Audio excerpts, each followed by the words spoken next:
Hello, hello. I've been a terrible granny not reading to my squirrels. I'm sorry. I have had just like zero zip routine lately. Not that I ever really had one, but staying up till 6 in the morning, going to bed and sleeping until 9:30 a.m., getting 3 hours of sleep. Crazy. All right, back on chapter 12. That's right, all very cleverly arranged, an enormous amount of money spent on the escape. But we think that whoever was responsible for the staff work realized he made a mistake in having one house for too long a time, so that the local people got interested. Somebody perhaps thought it would be a better idea to get subsidiaries living in, say, as many as 30 houses in different places. People come and take a house, mother and daughter, say, a widow, or a retired army man and his wife. Nice, quiet people. They have a few repairs done to the house, get a local builder in and improve the plumbing, and perhaps some other firm down from London to decorate, and then after a year or a year and a half, circumstances arise, and the occupiers sell the house and go off abroad to live, something like that. All very natural and pleasant. During their tenancy, that house had been used perhaps for rather unusual purposes, but no one suspects such a thing. Friends come to see them, not very often, just occasionally. One night, perhaps, a kind of anniversary party for a middle-aged or elderly couple, or a coming-of-age party, a lot of cars coming and going. Say there are 5 major robberies done within 6 months, but each time the loot passes through, or is cashed in, not just one of these houses, but 5 different houses in 5 different parts of the countryside. It's only a supposition as yet, my dear Tommy, but we're working on it. Let's say your old lady.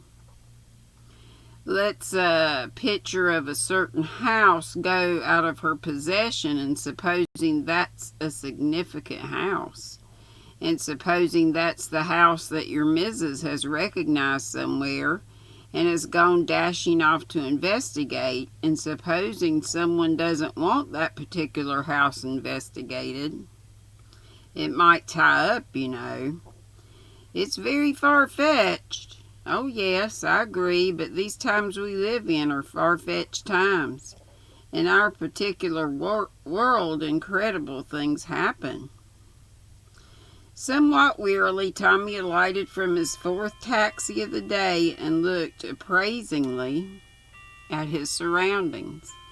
The taxi had deposited him in a small cul-de-sac which tucked itself coyly under one of the protuberances of Hampstead Heath. The cul-de-sac seemed to have been some artistic development. Each house was wildly different from the house next to it. This particular one seemed to consist of a large studio with skylights in it, and attached to it, and inside parentheses, rather like a gumboil, on one side was what seemed to be a little cluster of 3 rooms. A ladder staircase painted bright green ran up the outside of the house. Tommy opened the small gate, went up a path, and not seeing a bell, applied himself to the knocker. Getting no response, he paused for a few moments and then started again with the knocker, a little louder this time. The door opened so suddenly that he nearly fell backwards. A woman stood on the doorstep. At first sight, Tommy's first impression was that this was one of the plainest women he had ever seen. She had a large expanse of flat, pancake-like face, 2 enormous eyes which seemed of impossibly different colors, one green and one brown, a noble forehead with a quantity of wild hair rising up, Rising up from it in a kind of thicket, she wore a purple overall with blotches of clay on it, and Tommy noticed that the hand that held the door open was one of exceeding beauty of sculpture. "Oh," she said, her voice was dry and rather attractive. "What is it? I'm busy." "Mrs. Boscawen?" "Yes, what do you want?" "My name's Beersford. I wondered if I might speak to you for a few minutes." "I don't know, really. Must you? What is it? Something about a picture?" Her eye had gone to what he held under his arm. "Yes, it's something to do with one of your husband's pictures." "Do you want to sell it?" "I've got plenty of his pictures. I don't want to buy any more of them. Take it to one of these galleries or something. They're beginning to buy him now."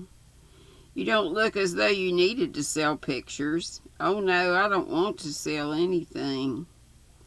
Tommy felt extraordinary difficulty in talking to this particular woman. Her eyes, unmatching though they were very fine eyes, and they were looking now over his shoulder down the street with an air of some peculiar interest at something in the far distance. "Please," said Tommy, "I wish you would let me come in. It's so difficult to explain." "If you're a painter, I don't want to talk to you," said Mrs. Boscawen. I find painters very boring always." "I'm not a painter."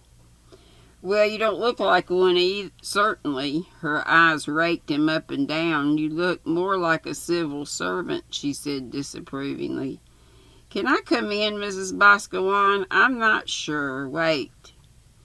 She shut the door rather abruptly. Tommy waited. After about 4 minutes had passed, the door opened again. "All right," she said, "you can come in." She led him through the doorway, up a narrow staircase, and into the large studio.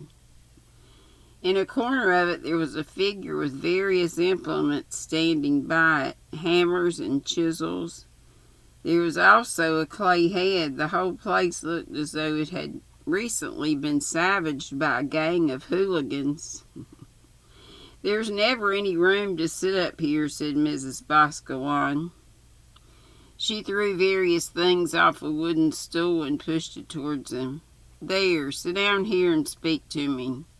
It's very kind of you to let me come in."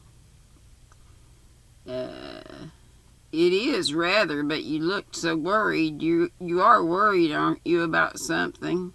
"Yes, I am. I thought so. What are you worried about?" "My wife," said Tommy, surprising himself by his answer. "Oh, worried about your wife? Well, there's nothing unusual in that. Men are always worried about their wives. What's the matter? Has she gone off with someone or playing up?" "No, nothing like that." "Dying? Cancer?" "No," said Tommy. "It's just that I don't know where she is."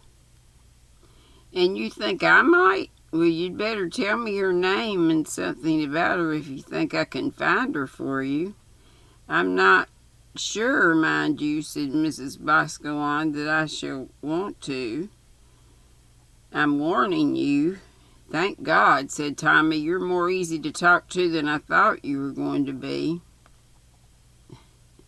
"What's the picture got to do with it? It is a picture, isn't it?" "Must be. Got that shape." Dang it. I hate my eyes. Cataracts. Tommy undid the wrappings. "It's a picture signed by your husband," said Tommy. "I want you to tell me what you can about it." "I see. What exactly do you want to know?" When it was painted and where."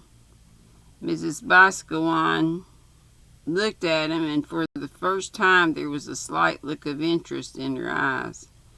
"Well, that's most difficult," she said. "Yes, I can tell you all about it. It was painted about 15 years ago. No, a good deal longer than that, I should think. It's one of his, dang it, one of his fairly early ones, 20 years ago, I should say." "You know where it is? The place, I mean?" "Oh, yes. I can remember quite well. A nice picture. I always liked it. That's the little humpbacked bridge in the house, and the name of the place is Sutton Chancellor. About 6 or 7 miles from Market Basin. The house itself is about a couple of miles from Sutton Chancellor. Pretty place, secluded. She came up to the picture, bent down, and peered at it closely. "That's funny," she said. "Yes, that's very odd. I wonder how." No, I wonder now. Tommy didn't pay much attention. "What's the name of the house?" he asked. "I can't remember. It got renamed, you know, several times. I don't know what there was about it. A couple of tragic things happened there, I think. Then the next people who came along renamed it, called it the Canal House once, or Canal Side. Once it was called Bridge House. Then Meadowside or Riverside was another name. Who lived there, or who lives there now, do you know?" "Nobody I know. Man and a girl lived there when I first saw it. Used to come down here for weekends. Not married, I think. The girl was a dancer. May have been an actress. No, I think she was a dancer. Simple, almost wanting. William was quite soft about her, I remember." That's a ballet dancer. "Did he paint her?" "No, he didn't often paint people. He used to say sometimes he wanted to do a sketch of them, but he never did much about it. He was always silly over girls." No, that's not much. These eyes are terrible.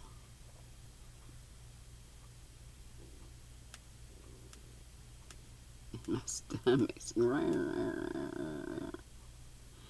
I might have to stop there, y'all. I'm sorry. I know I'm just getting there in dibs and dabs, but...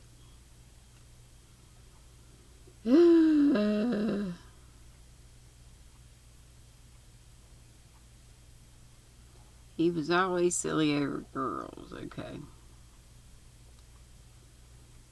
I'll make sure to finish at this chapter next time and get to y'all sooner in the day. Love y'all. Be sweet. Don't be ugly.